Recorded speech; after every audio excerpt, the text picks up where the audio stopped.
प्रिय बंधुओं, मैं आज आपको श्री राधे श्याम रामायण का धनुष यज्ञ, बालकांड में धनुष यज्ञ सुनाता हूं। भगवान राम सीता का स्वयंवर होगा। आप बड़े ध्यान पूर्वक सुने और मेरे चैनल ब्रजेंद्र दीक्षित ब्लॉग्स को सब्सक्राइब, लाइक और शेयर करें। साथ ही कमेंट करें, बेल आइकन बजाना न भूलें ताकि मेरे सभी वीडियो आपके पास अति शीघ्र पहुंचे। धन्यवाद। आप ध्यान पूर्वक सुने। कथा प्रारंभ होती है। सतानंद जी ने दिया आकर ये संदेश, सिया स्वयंवर के लिए बुला रहे मिथिलेश। समाचार सुनकर उठे लखन और रघुनाथ, धनुष महोत्सव देखने चले गुरु के साथ। रंग भूमि आए जबी दोनों राज किशोर, नर नारी गण के नयन लगे नी की ओर। सब थकित हुए, सब चकित हुए, ऐसा ये दर्श पुनीत हुआ। जिसकी जैसी भावना रही वैसा ही उसे प्रतीत हुआ। प्रत्यक्ष वीर रस अवलोका, बलशाली और नेपालों से साक्षात भयानक रस देखा। भयभीत कुटिल महिपालों ने संपूर्ण रौद्र रस एक जगह सब कपटी असुरों ने देखा। श्रृंगार रस तभी पूर्ण रूप मिथिला निवासियों ने देखा। विवत्स लखा विवत्सों ने करुणा मिथिला की रानी ने भरपूर शांत रस देखा। तब श्री जनक राज से ज्ञानी ने भक्तों ने अद्भुत रस पाया। श्री राम रूप मानुष देखा। सखियों ने हास्य निहारा तो कवियों ने भी नव रस देखा। पहुंचे मंडप में जबी कौशल राज किशोर, भाचाओ बड़ी चितवनों से देखा चारों ओर। नीचे ऊंचे सब दर्जों में शोभा बिखरी सी पड़ती थी। उत्सव निहारने को जनता सागर की भांति उमड़ती थी। अनगिनती राजाओं का दल शोभायमान था मंचों पर। पीछे महिलाएं राज रही महलों के मध्य झरोकों पर। नीचे मंत्रियों सहित नप थे, ऊपर मुनियों का आसन था। उससे ही सटा हुआ सुंदर मर्जरित एक सिंहासन था। लालों के चपल लोचनों ने कर ली देखा भाली पल में। फिर महादेव ने धनुषा पर सरसरी दृष्टि डाली पल में। लक्ष्मण के लाल लाल लोचन वीरों को जब बिलोकते थे। राघव के तब गंभीर नयन सीता के लिए खोजते थे। पहुंचे विश्वामित्र जब राम लखन के साथ, स्वागत को आगे बढ़े मिथिला के नरनाथ। आगे थे गुरुवर गादि सुवन, पीछे समूह था मुनियों का। मध्यस्थल में था दिव्य दश, उन श्याम गौर सुकुमारों का। दोनों रघुवंशी राजकुमार, जिन जिन पर दृष्टि डालते थे, वे सभी प्रभावित हो कर इनकी ही ओर निरखते थे। मानो दो नटवर जादूगर मोहिनी डालने आए हैं, या बलशाली महिपालों का कस बल निकालने आए हैं। सब देख भाल कर मुनि बोले, रंगशाला खूब सजाई है। उत्तर में कहने लगे जनक, प्रभु ही की ये प्रभुताई है। दिखलाया पाहुनों को मंडप भली प्रकार, बिठलाया मणि मंच पर नपने कर सत्कार। दुंदुभियों के स्वर गूंज उठे, उत्सव प्रारंभ महान हुआ। रनबासों में भी हर्षपूर्ण मांगलिक मनोहर गान हुआ। राजा ने सुंदर समय देखा, बुलवाया राजकुमारी को। सब सखी सहेली हिल मिल कर ले आई सीता प्यारी को। रंग भूमि आई सिया सुंदरता की खान, उपवा मिलती ही नहीं कभी क्या करे बखान। आधुनिक नारियों पर कहकर झूठी कर दी सब उपमाएं। अब सीता जगदम्बा को किसके समान हम बतलाएं। फिर मनमानी बातें बढ़कर अपने सिर अपयस ले कैसे।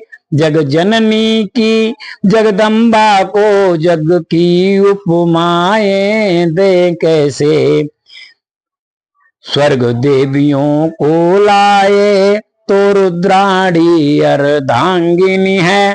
रथ के समान कैसे कह दें, वह भी अनंग की दुल्हन है। बाचाल कहानी सरस्वती, इंद्राणी नाथ कलंकी है। लक्ष्मी की उपमा कैसे दें, वह विषमदिरा की भगनी है।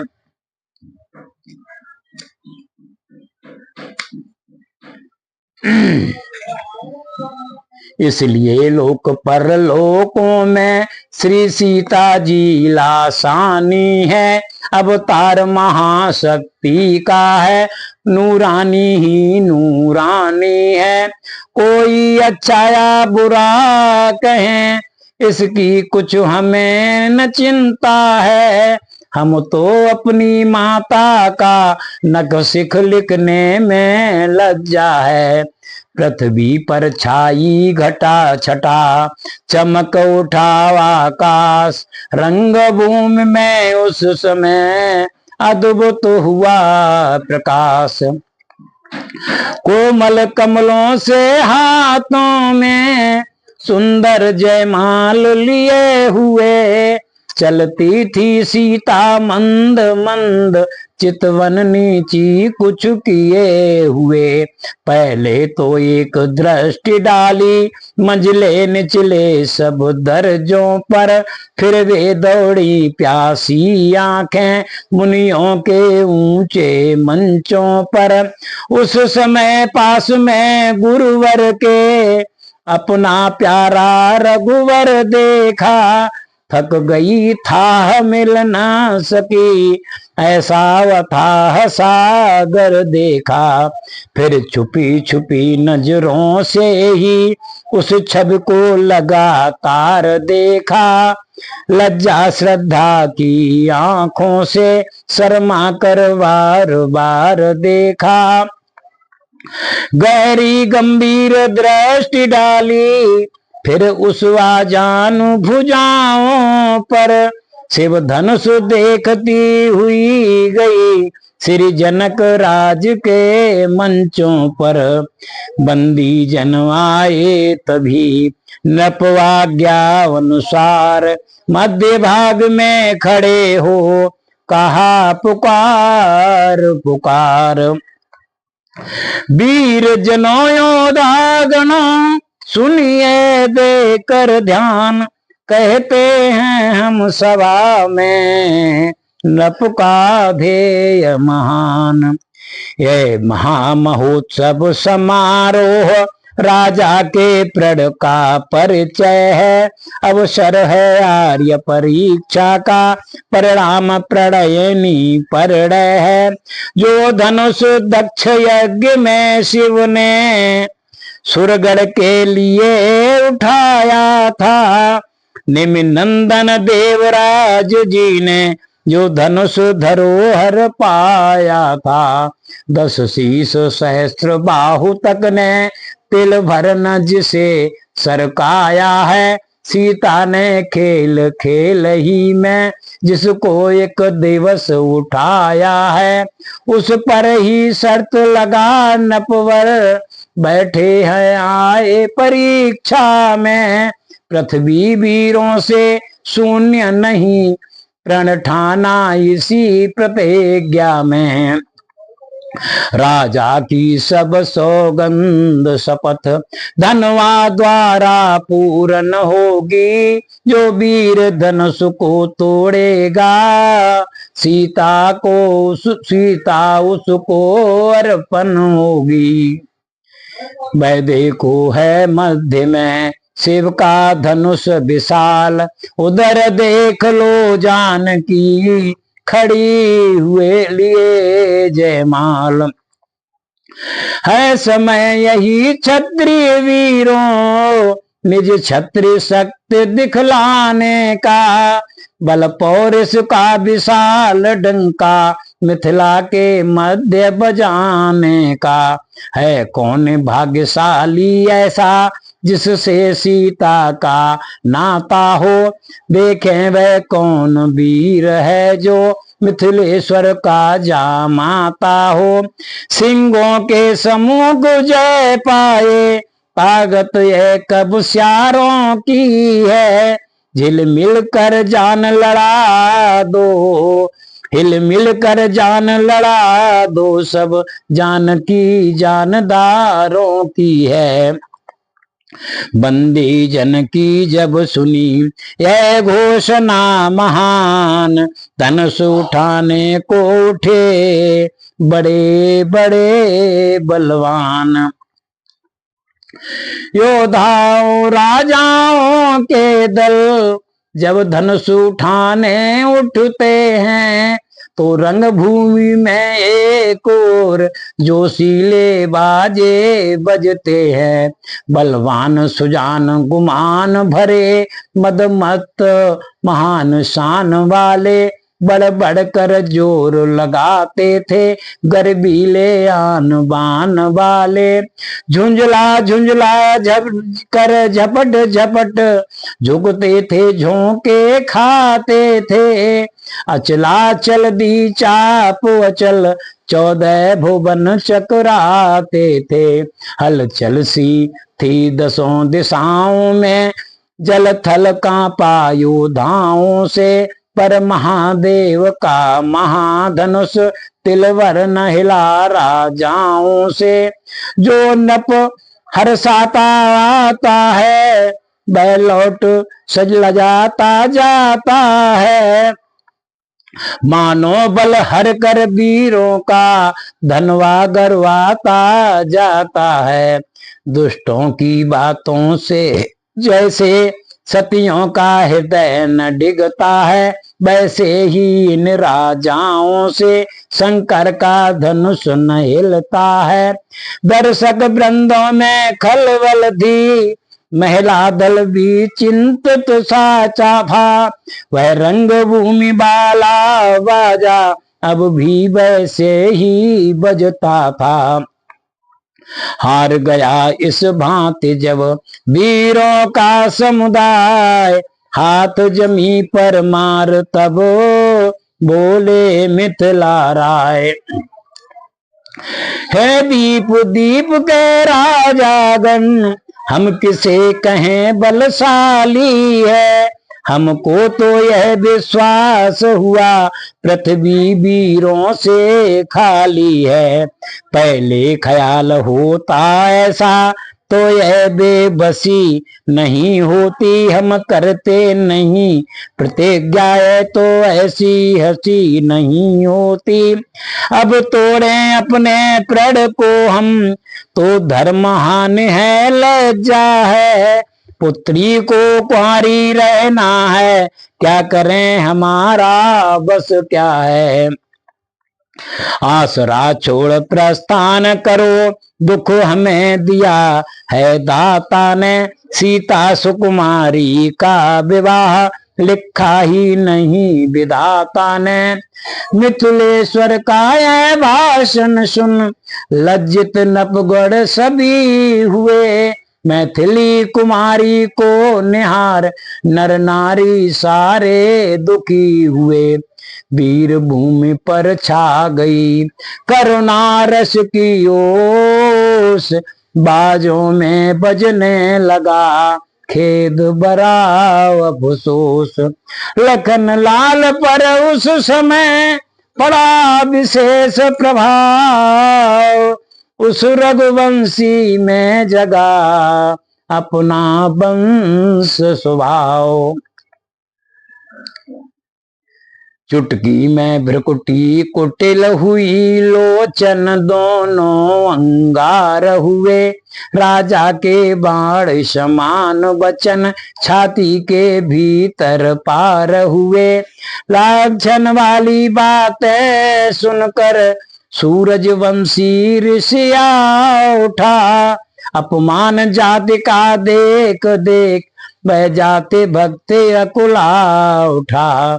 था उधर बड़ों का भी लिहाज, हृदय स्थल इधर भुना जाता। आखिर मुंह से यह निकल गया, मुझसे तो सुना नहीं जाता। इस बात बड़ों को सूचित कर गुरु के चरणों में खड़ा हुआ। सारे समाज को तकता था, केसरी क्रोध से भरा हुआ। वह राजकुमार ब्रह्मचारी उस रंग मंच पर मचला है, मानो पहाड़ से लाल लाल यह सूर्य सुबह का निकला है। शीश नवा गुरुजनों को बोले लखन पुकार, सुने सभापति सभासद सूरवीर सरदार। सच्चे योद्धा सच्चे क्षत्रिय अपमान नहीं सह सकते हैं, जिनको सुनने की ताव नहीं वह चुप कैसे रह सकते हैं। सूर्य रघुवंशी वीरों के होते ऐसे भी कोई कहता है, जैसा अफसोस भरा भाषण मिथिला के महाराज का है।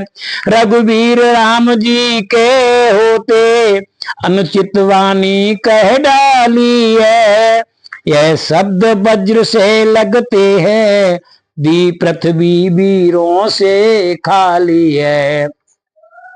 मैं दृढ़ता पूर्वक कहता हूँ है बलवानों की पृथ्वी है। जिस दिन बलवान नहीं होंगे उस रोज न होगी पृथ्वी है। सुने राम रघुवंश मने रघुनंदन रघुवीर, इस महान अपमान ने मुझको किया अधीर। मेरा स्वभाव ही ऐसा है, अपमान न मुझे गंवारा है। कृपा गुरु के चरणों की बल और प्रताप तुम्हारा है। अभिमान त्याग कर कहता हूँ, आदेश तुम्हारा पाऊं मैं। तो धनवा की क्या है बिसात, सारा ब्रह्मांड उठाऊं मैं।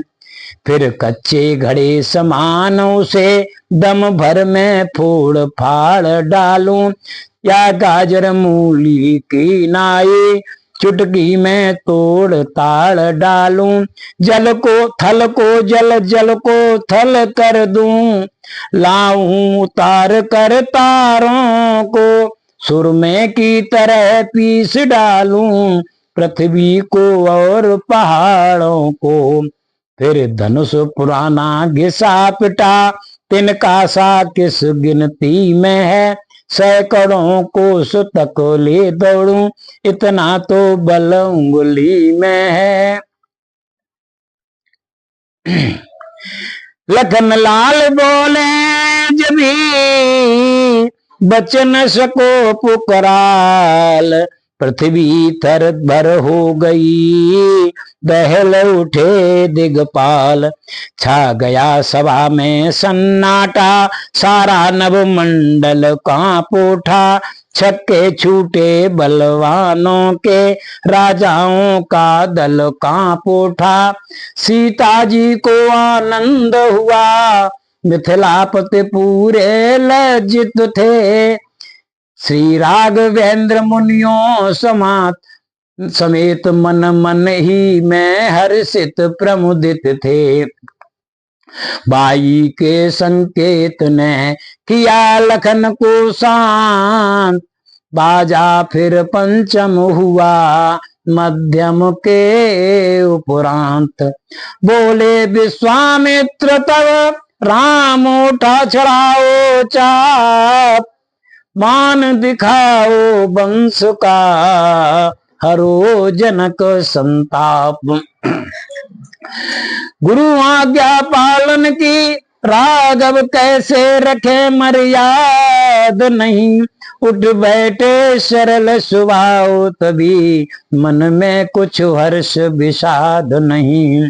वह रंग भूमि सुंदर सर है, रघुवीर कमल से खिलते हैं, भक्तों के लोचन भौरे हैं, रस पी भौरे बनते हैं।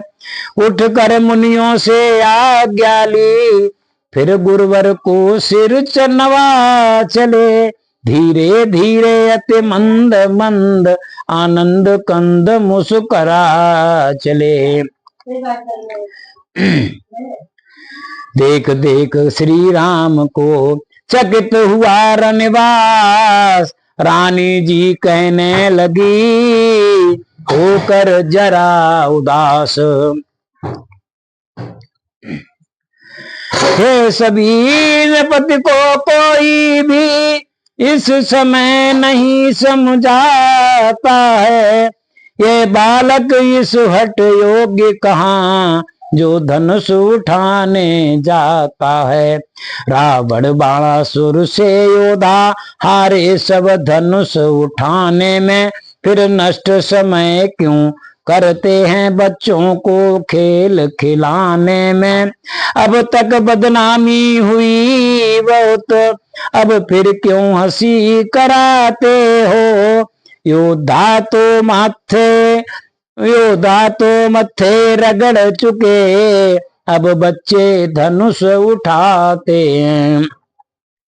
इससे तो यह अच्छा ही है, उत्सव समाप्त अब कर डालें, प्रणव अपना छोड़ योग्य बर से वैदेही की भांवर डालें।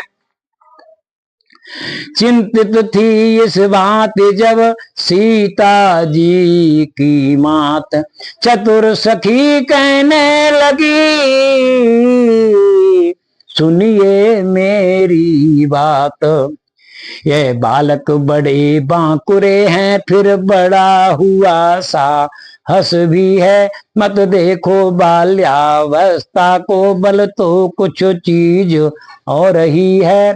छोटा सा अंकुश हाथी को बस में अपने कर लेता है, रोगी हो कितना ही असाध्य रत्ती भर रस बल देता है। साधारण छोटा सा दीपक आलोकित आंगन करता है। छोटा सा महामंत्र क्षण में मारण उच्चाटन करता है। इसलिए घबराहट छोड़कर विश्वास हृदय में करिएगा। रघुवीर धनुष को तोड़ेंगे, रानी जी धीरज धरिएगा।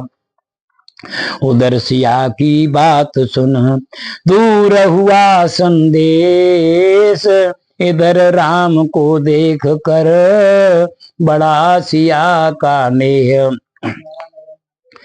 सीता की चाव भरी चितवन जब जब राघव पर पड़ती है, तब तब अकुला कर हट हट कर धनवा पर जाकर गढ़ती है।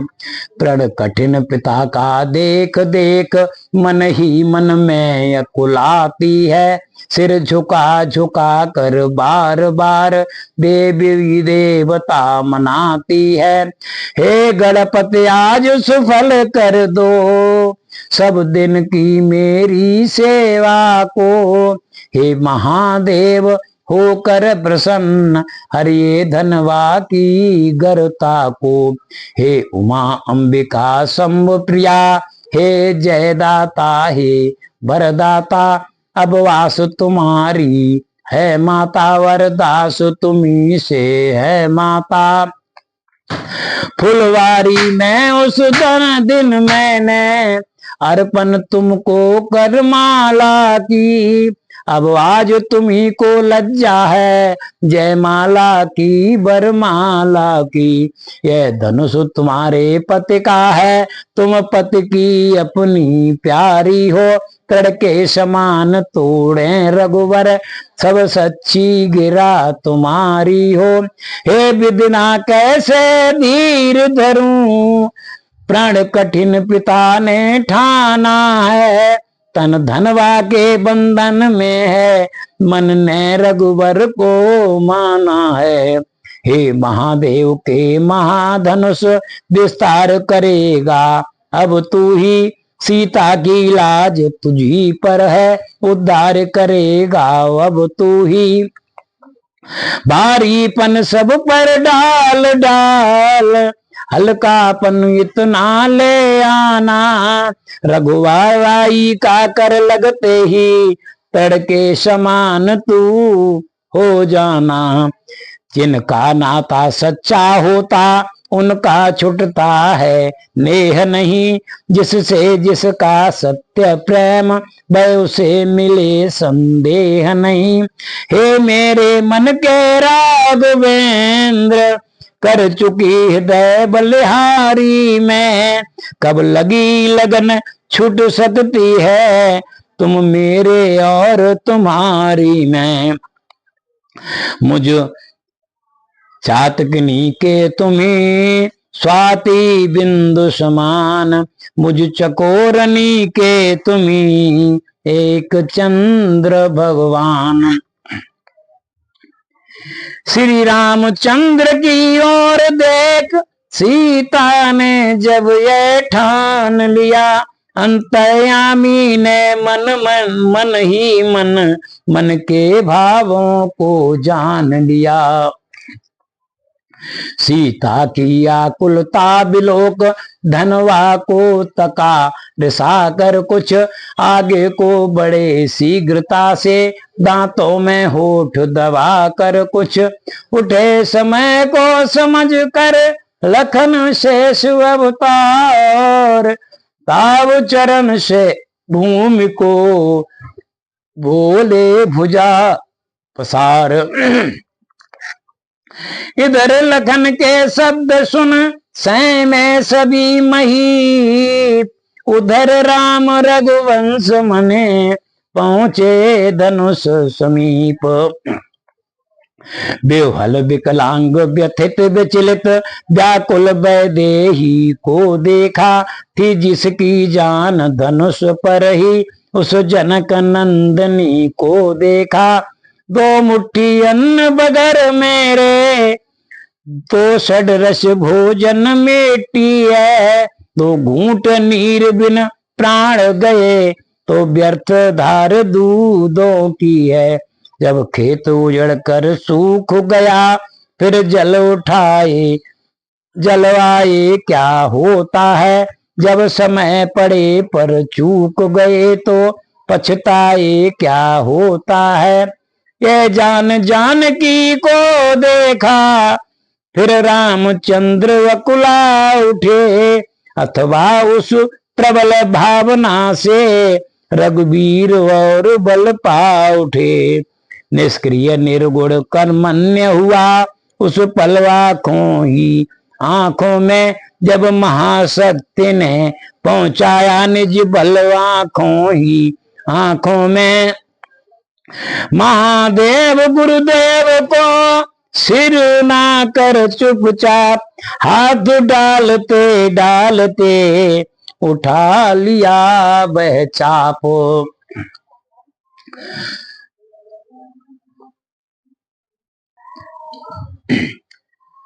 इस प्रकार भगवान श्री राम धनुष उठाने के लिए पहुंच जाते हैं। उन्हें ऋषिवर विश्वामित्र ने आदेश दिया और भगवान राम धनुष की तरफ बढ़ रहे हैं। अब आगे की आप जो है कथा इस अध्याय के अगले भाग में सुने और धनुष यज्ञ के बारे में जाने, किस प्रकार से सीता स्वयंवर हुआ था। ये अब इसके अगले भाग में, भाग 2 धनुष यज्ञ के भाग 2 में आप सुने। धन्यवाद।